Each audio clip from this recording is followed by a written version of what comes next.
CFI का सबसे बड़ा चीज यही थी कि कम से कम एक मौका तो दिया हम सबको आपस में मिलने का, वरना काम क्या खत्म है।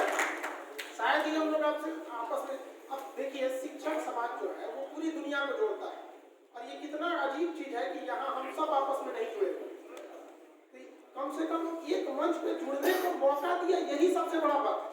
हम जब एक साथ जुड़ेंगे तो ऐसा नहीं है कि हमें कोई मार्गदर्शन मिला, हमारे में हर एक व्यक्ति के पास अपनी विचारधारा है, हर व्यक्ति आपस में बैठ के यहाँ एक संगठन में बैठ के किसी न किसी सोल्यूशन पे जरूर पहुंचेगा। चाहे वो कोरोना का लॉकडाउन हो, सबसे ज्यादा झेला है तो शिक्षक समाज झेला। इस कोरोना में हम क्या कहें कि जब लॉकडाउन लगा था तो सबकी अपनी अपनी समस्या है। शायद लॉकडाउन से पहले आप लोग जानते भी नहीं होंगे कि कोई कैंसर, हम होली की छुट्टी में गए थे, अचानक पता चला लॉकडाउन हो गया, और मेरे पास बोर्ड तक नहीं था पढ़ाने के लिए, सनमाइका हम केवल दीवार पे चिपका दिए थे, पीछे वो पढ़ाई तक नहीं थी, और मेरा सारा सामान पटना में था। मार्च में लॉकडाउन लगा, मार्च अप्रैल मई अब उसके बाद हमारी 2-4 लोगों से बात होती रही, उन्होंने कहा कि सर आप भूल लीजिए 6 महीने तक कि लॉकडाउन खुलने वाला है। तो मेरा पढ़ाने वगैरह का सारा चीज पटना में था और यूपी में, वहां से ट्रक चला गया। ये लॉकडाउन एक टीचर को ट्रक ड्राइवर बनाने पर मजबूर कर दिया, खलासी बन के, चल भाई कम से कम हम किसी को जाने देगा, टीचर को नहीं जाने देगा, क्योंकि उस पर कुछ ट्रक वगैरह को छूट थे, उस नहीं था तो तुम टीचर बन गए। वो दरोगा हम गारंटी करते हैं वो फर्जी हुआ होगा, सोर्स फाइनेंस पे पैसा इस दरोगा की जहाँ पोस्टिंग हुई होगी वहां की उतनी जनसंख्या नहीं होगी जितनों को हम पढ़ा रही है। शिक्षक और सड़क खुद अपने जगह पर रहते हैं और दूसरों को मंजिल तक पहुंचाते हैं। जिस दिन ये पूरी ऐसे लोगों को हम कहते हैं कि थोड़ा मर्यादा में रह के देखें कि because teaching is a profession, this teaching every profession. दुनिया का कोई व्यक्ति बिना शिक्षक के बन ही नहीं सकता है। आपको अगर बिना शिक्षक जीवन देखना है, बिना शिक्षा जीवन देखना है, तो आप एक घर बनाइए जिसमें एक भी खिड़की मत दीजिए, फिर देखिए घर नहीं गोदाम हो जाएगा, तो ऐसे ही आपकी जीवन हो जाएगा। कहा भी जाता है कि आप एक शिक्षक का हाथ पकड़ के चलिए, जिंदगी में किसी का पैर पकड़ने की जरूरत नहीं पड़ेगी। लेकिन ये गवर्नमेंट को भी ये बात सोचना चाहिए कि देखिए टीचर के साथ एक बड़ी मजबूरी है कि उसका एक लेवल है, वो बेचारा भूखे मर जाएगा लेकिन उस लेवल से नीचे वो काम नहीं कर सकता। ये सबसे बड़ी समस्या है उसके लिए। इसमें सबसे ज्यादा लॉकडाउन में पिसा तो मीडियम क्लास का, जो नीचे तबके का था वो तो लगा लिया अपना, कहीं ना कहीं से जुगाड़ लगा दिया, किसी का ठेले की दुकान है, चाय की दुकान है, सब पीछे थे, लेकिन चोरी छुपे कुछ ना कुछ तो कर रहे थे। लेकिन एक टीचर क्या करेगा, वो हर काम नहीं कर सकता है, तो गवर्नमेंट को भी इस पे सोचना चाहिए।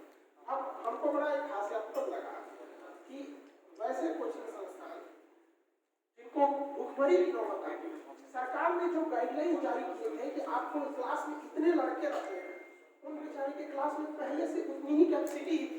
अरे भाई कम से कम उसको तो चलाने दो भाई।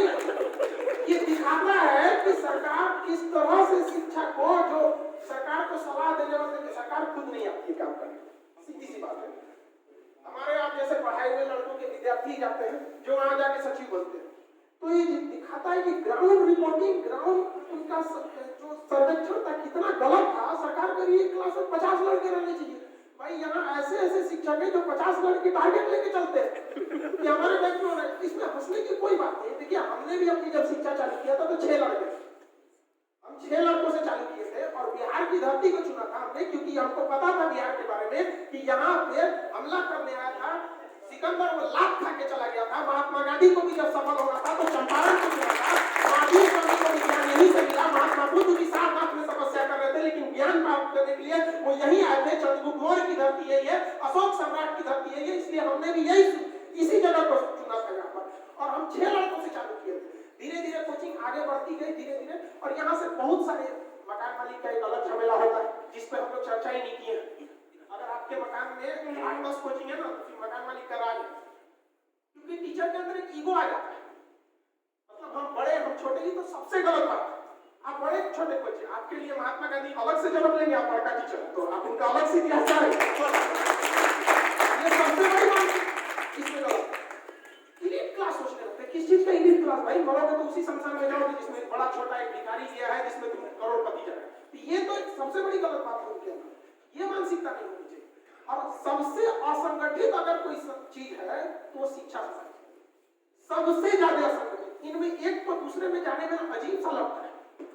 एक समाज में आप बताइए कोचिंग की किसी भी शहर में चलता है तो आप जरूर देखे होंगे कि उसका एक फिक्स एरिया कि इसी एरिया में कोचिंग चलते हैं और उनमें आपसी द्वेष इतना है कि हम आपको बताते हैं कि 2019 की घटना है, मेरे कोचिंग में बम चला और हम पढ़ा रहे थे, धार बम चलने लगा। अब भाई क्यों? भाई एक्चुअली क्या है कि हम सारे धर्मों को एक लेके चलते हैं, क्योंकि देखिए जात धर्म कुछ होता नहीं है, ये सब आप शिक्षक लोगों को, ये तो भाषण है, ये हमारा और आपका संवाद है। भाषण देते देते आपको हो गया, बहुत कम मौका मिलता है जब हम आपसी भाइयों के साथ मिलकर एक संवाद करते हैं, तो ये हमारे लिए बहुत गर्व की बात है। तो हमको लगा कि शायद लोग आएंगे हमारे साथ। उस समय CFI जैसे कोई संगठन नहीं थे, तो हमें लगा कि कोई कम से कम सांत्वना तो देने आएगा। पता चला हमारे कैंपस में 17 कोचिंग, जिस दिन बम फटकाया 17 बंद करके भाग गए सब। हद देखिए, सुबह 9:30 बजे मेरे कोचिंग में बम चला और शाम की इवनिंग बैच में केवल मेरी कोचिंग खुली थी, बाकी सबकी बंद थी। तो कोई बात नहीं, घबराना नहीं है, क्योंकि बुरे वक्त का भी एक बुरा दिन आता है। जब भगवान बहुत तकलीफ देने लगे, जब धनुष बहुत तेज खींची जाती है ना, तो समझिए तीर बहुत आगे जाएगी। तो कहीं ना कहीं ये आपदा भी हमें अवसर में बदलना है। इसका एक ही रास्ता है, जब तक हम संगठित नहीं होंगे, सरकार को नहीं बताएंगे। देखिए टीचर्स में भी एक लेवल है।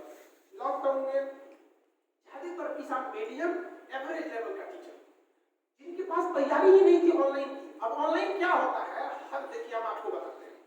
लोग हमको यूट्यूब पे, जैसे सर ने बताया कि यूट्यूब पे हमको बहुत कुछ जानते हैं, हम आज भी फेसबुक चलाना नहीं जानते हैं। और उस व्यक्ति क्या कि लॉकडाउन था, हम मजबूरी में, हमको पता ही नहीं चलता था, हम दोस्तों से पूछ के करते थे। आज तक हम लाइव कैसे जाया जाता है नहीं पता है। कोई व्यक्ति बोलते कि हमको लाइव कभी देखा नहीं पता हमको। अब सोचिए वो शिक्षक फुर्सत कहाँ मिला एक टीचर को यहाँ पे। हम आप लोग से नहीं पता, बहुत सारे सीनियर टीचर जैसे आप लोग नहीं जानते होंगे फेसबुक यूट्यूब को कैसे लाइव करना है।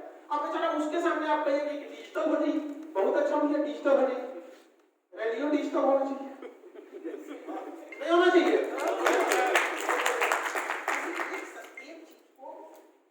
इस तरह से करेंगे गलत बात। एक शिक्षक का भी अपनी फैमिली है। लोग कहते हैं कि शिक्षा एक धंधा है।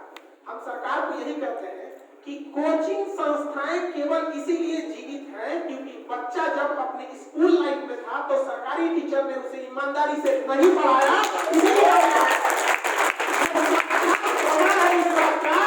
सरकारी पैसे पे पढ़ रहे ये लोग जिनकी जिम्मेदारी थी कि ईमानदारी से शिक्षा पढ़ाए, तो हमारी जरूरत ही नहीं पड़ती। लोग हमें शिक्षा माफिया करते हैं, तो वो तो शिक्षा के क्षेत्र के आतंकवादी है। हमें जगह किसने दिया? हम क्या गए?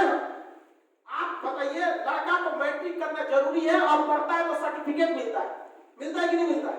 इंटर पढ़ता है तो सर्टिफिकेट मिलता है, ग्रेजुएशन का सर्टिफिकेट मिलता है, किसी कोचिंग में सर्टिफिकेट मिलता है नहीं। वो मजबूरी में आया है क्योंकि उसके शिक्षकों ने उसे धोखा दिया।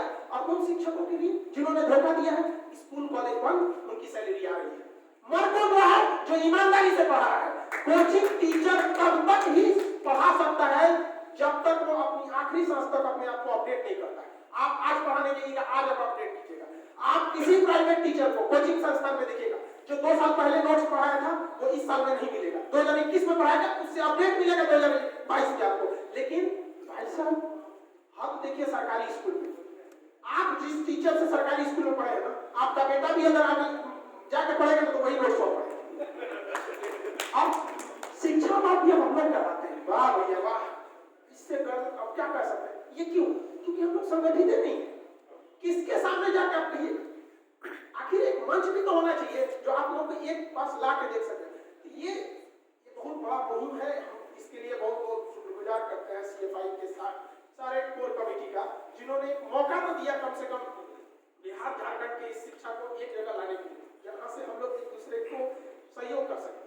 देखिए इसमें भी बारिश जब होती है तो हम कभी भी बारिश नहीं रोक सकते, हम छाता लगाते हैं। और वही इस समय भी करना पड़ेगा। जैसे कानूनी लड़ाई है, जब तक कानूनी लड़ाई आते आते तब तक मेरे ख्याल से वैक्सीनेशन हो चुका है, जो हकीकत है। निर्भया का पूरी दुनिया ने देखा 2012 में कितना जघन्य अपराध था, बलात्कार करके उसका जान ले लिया गया, उसको फांसी लगाते लगाते आप 8 साल ला दिए, 2020 ला दिए, 2012 से। हम लोग को न्याय दिला क्या? हमको तो लगता है बढ़ोतरी में मिलेगा, है कि नहीं? देश से मिला न्याय अन्याय से ज्यादा खतरनाक होता है, जिस पर कोई नहीं सोचता है। कहाँ जाएंगे? तो फिलहाल हम लोगों को भी ये सोचना चाहिए कि जिस तरह से गवर्नमेंट को कम से कम इतना तो करना चाहिए कि जो एवरेज टीचर है उनके कम से कम जीविका को मत छीनिए, क्योंकि उन टीचरों को दिल पे हाथ रख के बताइए आपके लिए कोरोना से ज्यादा घातक लॉकडाउन है कि नहीं। एकदम ये हकीकत है। कहाँ जाएंगे बेचारे, वो किससे कहेंगे? उनको कोई अब एक समाज एक अलग दृष्टि से देखती है आज भी, क्योंकि हमारी सनातन संस्कृति रही है। हम लोग में हमेशा कहा जाता है कि भैया गुरु गोविंद पाठ रो का बोला गोपा है, तो गोविंद भगवान से तुलना करते हैं, तो कहीं जाएगा भी लोग तो वो बेचारा रोएगा भी तो लोग कहेंगे नहीं गलत बोल रहे हैं, सुसाइड करने की नौबत आ गई यहाँ। तो इस पे एक गवर्नमेंट पुनर्विचार करे कि हम ये नहीं करें कि सारे कोचिंग्स को खोल दें। जैसे इवन देखिए हम खुद कर रहे हैं, हम आप लोग के लिए आवाज उठा, हम कहते हैं चलो भैया तो ऑनलाइन पढ़ा सकते हैं, लेकिन जो टीचर तैयार नहीं है ऑनलाइन पढ़ाने वो कहाँ जाएगा? ऐसे 2 दिन में तो आप ऑनलाइन का सेटअप नहीं लगा सकते, वो भी हम इस लॉकडाउन के। तो गवर्नमेंट को एक फिक्स, हम खुद मांग करते हैं यहाँ से कि एक फिक्स कर दे कि भैया कम से कम 50-60 लड़कों को भी पढ़ाते थे, ताकि जो लड़के हैं उनकी पढ़ाई भी ना रुके, वो 50 पढ़ के जाएं और घर पे 50 को पढ़ाते हो, ताकि एक कंटिन्यूटी बनी रहे और शिक्षा का भी अपना जो टीचर्स हैं उनके लिए भी एक दयनीय परिस्थिति ना है। अब संगठित नहीं रहेंगे तो बहुत ज्यादा समस्या है। हम जब यहाँ पटना में शुरू में आए थे तो यहाँ पर वो समस्या देखने को मिला था कि हमारे जेब में लोग इतना कम पैसा छोड़ा था कि गांव तक लौटने का किराया नहीं बचा इसीलिए हम पटना रुक गए। हकीकत यही है, ऐसा ना छोड़ा, मजबूरी में रुक गए थे, तभी हमको लगा कोई ना कोई रोक रहा है। उस समय हमें एहसास हुआ था कि काश कोई ऐसा संगठन रहता जिसके पास हम ये बात बोल सकते थे। तो जिस उद्देश्य से जा रहा है, कम से कम आने वाले 1-2 साल में हम ये उम्मीद करते हैं कि ये इतना संगठित हो सके कि किसी को शिक्षा से जुड़े किसी भी डिसीजन को लेने से पहले एक बार डिस्कस जरूर किया जाए। कुछ महत्वपूर्ण मुद्दे सामने आलोक सर ने उठाया कि एक लड़का टॉप करता है तो 5 जगह उसका नाम छप जाता है, ये भी बहुत गलत है।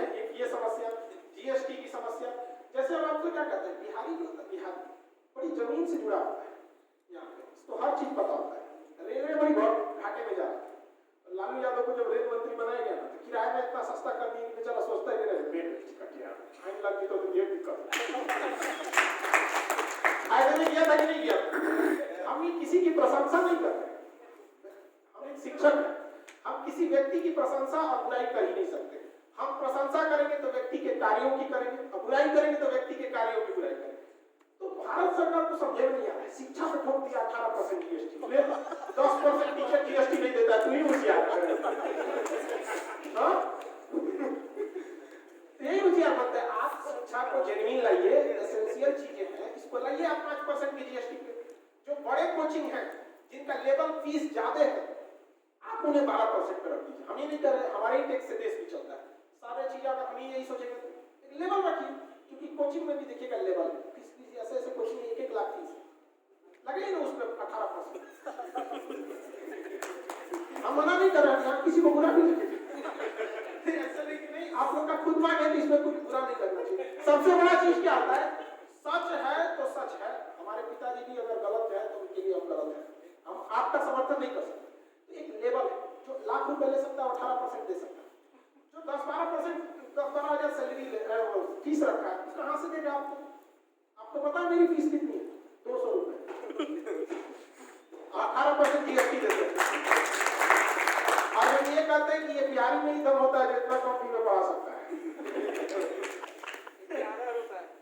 11 रुपए वो शुरू में था, सर को पता है पहले से। शुरुआत में हमने जब लॉकडाउन था बहुत पहले तो हमने 11 रुपए फर्स्ट बैच किए, हमने तो फ्री भी दिया था कोई, लेकिन सब लोग नहीं कर सकते क्योंकि हमारे पास शादी किया हुआ नहीं, कोई मांगने वाला नहीं है, ना कोई बाल बच्चा ना बीवी है, लेकिन जिनके बाल बच्चे उनको नहीं तो फीस देना है। ऐसा नहीं कि आप किसी को शिक्षा देंगे अपने बच्चों का शिक्षा छीन लेंगे, ऐसा नहीं ना हो सकता है।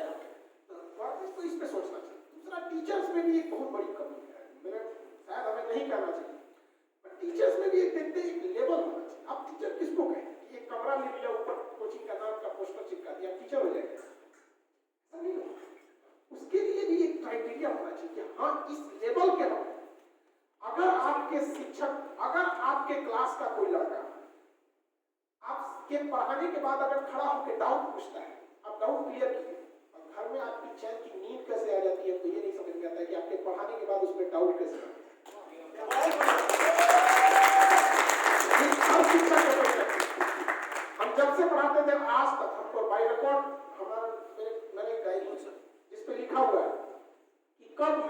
जैसे हमारा क्लास खत्म होता है, जैसे 1 घंटा क्लास थी, उसमें किसी ने डाउट पूछा, हम जाके नोट्स में लिख लेते हैं अपने आप, मेरी डायरी है उसमें कि इस टॉपिक पे ये लड़के ने डाउट पूछा। इससे हमें ये चीज मिलता है कि लड़का किस लेवल पे जाकर फंसता है। आप जान के ताज्जुब हो गए, एक लड़का हमसे खड़ा होकर क्वेश्चन पूछ रहा है, सर दंपत्ति मतलब क्या? दंपत्ति का मतलब है पति पत्नी, सिंपल, हम जानते हैं ना, लेकिन उसको नहीं पता। तो कम से कम हमको ये तो पता चला कि नहीं, लड़कों को शुद्ध हिंदी भी सब थोड़ा खतरनाक है। तो हम कहीं दूर सोच रहा हूँ बिहारी है भाषा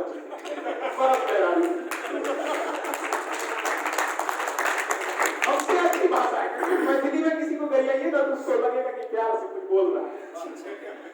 लेकिन हम लोगों ने, हम वही बिहारी हैं जिन्होंने भोजपुरी को इतना ना पूरा बर्बाद किया कि आप भोजपुरी के गानों को आज परिवार में बैठ के सुन नहीं सकते, और हम विरोध नहीं करते। गीता में श्री कृष्ण ने कहा था कि राक्षसों के तांडव से इस पृथ्वी को उतनी तकलीफ नहीं पहुंची जितनी महात्माओं के। ये भी समस्याएं, ये हमारी ही कुरीतियां। अगर हाल में हम तो कभी आज तक, मतलब भगवान न करे कभी आज तक हमारा अपने कोचिंग पे पोस्टर दूसरे में चल जाता है, तो हमसे कहता है महाराज आपका नाम कॉन्ग्रेस में घुस गया। चलिए महाराज एक दिन बाहर भी तो वो तो पता चलेगा आप दूसरे विषय के मास्टर हैं। हाँ, तो ये सोचना चाहिए कि टीचर का टारगेट जानते क्या लगता है। हम बहुत सारे टीचरों को देखे हैं कि मेरा बैच कितना का बनना है। टीचर का जिस दिन टारगेट रहेगा सिलेक्शन कितना का होना है, उस दिन टीचर्स के लिए भी बहुत बड़ी समस्या खत्म हो जाएगी। ये उन्हें भी सोचना होगा। ऐसा नहीं कि हम कोई बहुत मतलब किताबी भाषा बोल रहे हैं, हम आप ही लोग के सिवाय में बीच में रहते हैं। कई बार खासियत है क्या सर? यही आपकी सबसे खासियत है। अच्छा, ऐसा आप सीखा है बैरियर को आपने हटा दिया, शिक्षा के लैंग्वेज के बैरियर को इन्होंने तोड़ दिया। जी जी सर, बच्चा कैसे समझेगा स्कूल में? माइंड दे दो सर, इनका कहना है कि सर आपने भाषा के बैरियर को तोड़ दिया, तो हम भाषा के बैरियर को तोड़ सकते हैं, तो मिलके हम अपने रास्ते में उपस्थित जितने भी बैरियर है सबको उखाड़ दे सकते हैं। अकेला चलना कभी भार नहीं छोड़ सकता। तो हम सब लोग को एक साथ यूनाइट होकर रहना है।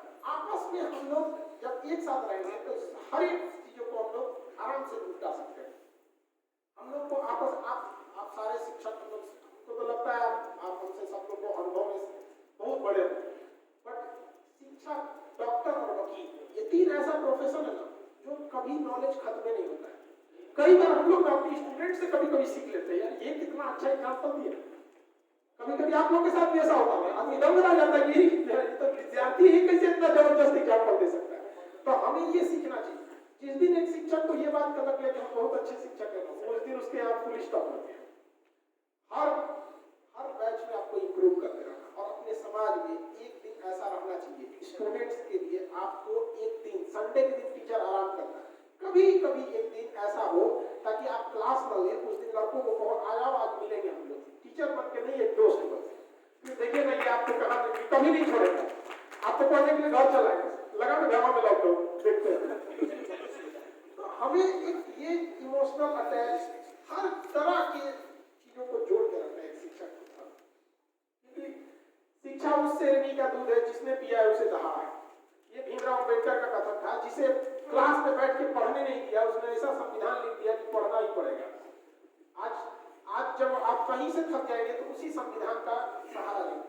लेकिन बहुत तकलीफ होता है कि जब ये दयनीय स्थिति देखते हैं कि एक टीचर के साथ सुसाइड करने की नौबत आ जाती है, किसी टीचर को मतलब इस तरह से अभद्र भाषा का प्रयोग किया जाता है। लेकिन हम भी इतना तो हम समझते हैं कि एक हो जाता है ना, बंदर के जाने अदरक का स्वाद। 30 लाख रुपया दे के दरोगा बनने वाला क्या समझेगा टीचर कैसे? पैसा से नौकरी खरीद सकते हो तो कल को पैसा पे हम तुमको भी खरीद सकते हैं। ये मर्यादा का ध्यान रखना चाहिए। शिक्षक को भी कहते हैं कि मतलब हम सब लोग कभी भी आंदोलन, जैसे सर ने बताया कि कोई भी आंदोलन सरकार के खिलाफ कर रहा है तो उसको वेल प्लान तरीके से, क्योंकि सरकार के पास हर चीज है, हर हद करते हैं। और खास करके जब पैंडेमिक रूल लगता है तो आप खुद अंदाजा लगा दीजिए, ये पैंडेमिक रूल 1880 का है, उस समय अंग्रेज सब के समय। सोचना कैसे कानून बनाया होगा सब लोग के लिए, आधा तो कानून उन्हीं सब का है। तो थूरने के लिए बनाया था, सबको थुरा जाता है हम लोग। तो सबसे पहले तो इसी में सुधार की जरूरत है। जिस कानून के तहत तुम थूर रहे हो वो हमारा कानून नहीं है, अंग्रेजों का। तो खैर जरूरी भी है, ऐसा नहीं कि कोरोना का वेव नहीं, कहीं ना कहीं हम लोग खुद देखिए कि कोरोना के ये सेकेंड वेव के लिए, अगर देखिए फर्स्ट वेव के लिए कोई जिम्मेदार है कि हरामी का बच्चा चाइना है। एक शिक्षक की भाषा नहीं होनी चाहिए, लेकिन इसका मतलब ये नहीं कि कोई हमारे सर पे चढ़ के तांडव करेगा तो हम अपनी भाषा को ध्यान रखेंगे। ये father of corona C Jinping जो है यही ने फैला।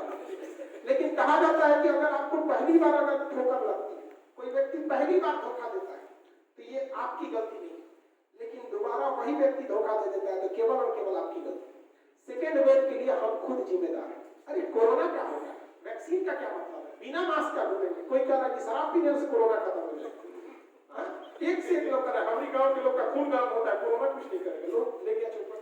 तो कहीं ना कहीं हम जिम्मेदार हैं, इसे भी मानना पड़ेगा। और कोई ठीक नहीं है, अगर मान के चलिए सेकेंड वेव भगवान की दया से जल्दी से कंट्रोल हो जाए, और अगर हम लोग की ऐसी ही स्थिति रही ना तो थर्ड वेव भी आ जाएगा, क्योंकि हम लोग ओवर कॉन्फिडेंस हो गए। और इवन आप सारे शिक्षक हैं, आप खुद बताइए कि 100% लड़के क्या मास्क पहन के क्लास में आते थे? नहीं आते। और अगर आप कहते हैं हाँ तो इसका मतलब आप क्लास को सब पे नजर नहीं रखें। ये जो वास्तविकता है हमने देखा है। तो मास्क खरीद कर, अब तो जनवरी में जब हम क्लास खोले तो स्टाफ की सैलरी में जितना पैसा नहीं दिया था उतना मास्क बांटने में चल गया। ये लापरवाही थी लड़कों। आज वही लड़के कह रहे हैं सर कि हमारा क्लास खोला जाए, ये उनकी भी जिम्मेदारी बनती है। थोड़ा सा अगर आपको रिलीफ मिलता है तो आपको लगता है कोरोना खत्म है। इस कोरोना में भी आप सब लोग को जो भी कोशिश कर सकते हैं, डिजिटलाइजेशन की है। ऐसा नहीं है कि आप सरकार से लड़ेंगे और अपने चुपचाप बैठेंगे, आप डिजिटल पे भी रहिए। लड़कों को कम से कम शिक्षा दीजिए। जैसे सर ने बताया कि हमारे गार्जियन बोल रहे हैं सबकी फीस लौटाओ, तो कम से कम डिजिटल प्लेटफॉर्म यूट्यूब है, फेसबुक है, जो भी है उस पर पढ़ाई को कंटिन्यू रखना है। रीजन जानते हैं क्या है? लॉकडाउन में लड़का कह रहा है कि सर हमारा आधा पढ़ाया भूल गया। अरे भाई लड़का तुमको कैसे बताएंगे कि यहाँ तो आधा टीचरों भूल गया। क्या गलत बोल रहे हैं? लुढ़कते पत्थर पे कभी काई नहीं लगती। अब कितना बड़ा संगमरमर रहेगा पीछे तो काई लग जाएगी। तो लॉकडाउन में तो इलीगल कर दिया। जो टीचर के अंदर कॉन्फिडेंस था, आज कैसे बात होता था, आज वो नहीं लड़ता। किसके वजह से? लॉकडाउन में। तो कम से कम ये समस्या तो नहीं आएगी ना जब लॉकडाउन खत्म होगा तो इस पे कंटिन्यू रखना है। और रही बात आर्थिक समस्या होती थी, ये इतना विकट परिस्थिति आ गया है मिडिल क्लास के लिए। जैसे सर ने बोला कि सीएफआई ने कुछ प्रोग्राम चालू किया था, तो भगवान से ये आशा करेंगे सीएफआई को और हिम्मत दे ताकि जल्द से जल्द इस चीज को किया जा सके, ताकि हर शिक्षक को इसका लाभ मिल सके। बाकी शिक्षक के लिए आप सब शिक्षक ऐसा नहीं, हम आप ही के बीच में से हम भी है, कोई बड़ा कोई छोटा नहीं होता है शिक्षक में, सबके पास कोई होता है। आपको बताया ना, डॉक्टर, वकील और टीचर ये कभी बड़े नहीं हो सकते, कभी कभी इनके सामने हमेशा एक नया नया चैलेंजेस रहता है। हर शिक्षक को पढ़ने से पहले खुद पढ़ के जाना, पढ़ाने से पहले खुद पढ़ के जाना। ये हम क्या लॉर्ड मैकाले में जब आया था तो उससे शिक्षा विभाग का अध्यक्ष बनाया और उसे यह आदेश देके भेजा गया था कि भारत की शिक्षा को इस तरह से डिजाइन करो कि आने वाले 1000 साल तक ये लोग मानसिक रूप से नपुंसक हो जाए। मानसिक रूप से हमें नपुंसक बना।